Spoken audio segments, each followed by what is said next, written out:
देखिए, ये कह रहे हैं कि सिचुएशन है कि पूरा लॉकडाउन लगेगा, लेकिन हम आपको बता दें कि मुख्यमंत्री मना कर चुके हैं और भी लोग हैं। आप बताइए कि क्या काम कैसा चल रहा है? प्राइवेट दफ्तर अब बंद हो गए। इधर जावेद, मैं आपका रुख करूंगी। इस वक्त बड़ी खबर, रोजाना आ सकते हैं 60,000 केसेस। ये इस वक्त की सबसे बड़ी खबर सूत्रों के हवाले से कोरोना के आंकड़ों को लेकर किस तरीके से अब एनसीआर में सख्ती बढ़ाने पर सुझाव दिए जा रहे। दिल्ली एनसीआर में अब सख्ती हो बहुत जरूरी है। अगर दिल्ली में पाबंदी, अगर एनसीआर में पाबंदी नहीं रहे तो फिर उसी तरीके से लापरवाही कुछ लोग बरतेंगे। वीकेंड पर बसें भी बंद करने का सुझाव दिया जा रहा है। एक एक करके बड़ी बातें जो सामने आ सकती है वो इस वक्त हम आपको बता रहे हैं सूत्रों के हवाले से। जनवरी के आखिर तक बढ़ सकते हैं केसेस।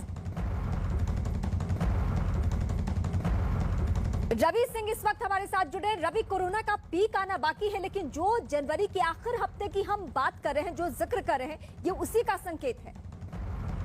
पीक अभी जो एक्सपर्ट्स बता रहे हैं कि जनवरी के आखिर तक आएगा या उसके बाद आएगा, अभी इसका अनुमान लगाना ठोस तरीके से अभी मुमकिन नहीं है। लेकिन जो हमारे सूत्र बता रहे हैं, जो एक्सपर्ट्स हैं, जो केंद्र सरकार की लगातार बैठकों में शामिल होते हैं और वैक्सीनेशन से लेकर और तमाम चीजों पर बारीकी से अपनी राय रखते हैं और नजर रखते हैं और जिनकी बात को माना भी जाता है, वो उनका यही जो हमारे सोर्सेज कह रहे हैं कि लगभग 60,000 केस जनवरी के आखिर में रोजाना आ सकते हैं दिल्ली में। ये हम दिल्ली की बात कर रहे हैं। इसके अलावा जो सुझाव दिया गया है, यूनिफॉर्म तरीके से, एक समान तरीके से दिल्ली एनसीआर में जो पाबंदियां हो वो एक समान से हो, क्योंकि नोएडा में जो लोग रहते हैं वो दिल्ली में काम करते हैं, जो गुड़गांव दिल्ली में लोग रहते हैं वो गुड़गांव में काम करते हैं।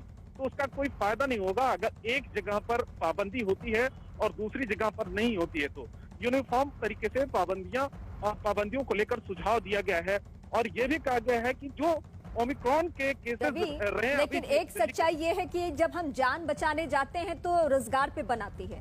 अब इस लिहाज से दिल्ली एनसीआर में अगर बहुत पाबंदी हो जाए, बहुत सख्ती हो जाए, तो फिर वही पलायन का खतरा हम सबके सामने।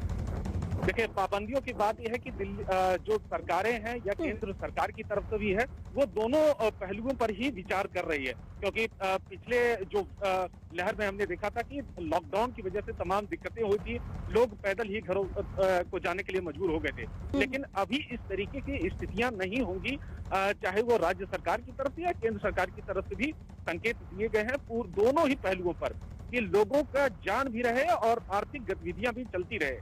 दोनों में ही तालमेल बैठाने की कोशिश की जा रही है, वरना अगर जिस तरीके से केसेस लगातार बढ़ते जा रहे हैं, अब तक सख्ती और भी ज्यादा हो चुकी होती, क्योंकि आर्थिक गतिविधियों पर भी नजर सरकार की है, इसीलिए उतनी ज्यादा पाबंदियां नहीं लगाई गई। चलिए, फिलहाल शुक्रिया। दो सहयोगी इस वक्त हमारे साथ ग्राउंड से बने हुए हैं जो लोगों से बातचीत भी करें और लोगों के जहन में बहुत सारे सवाल हैं।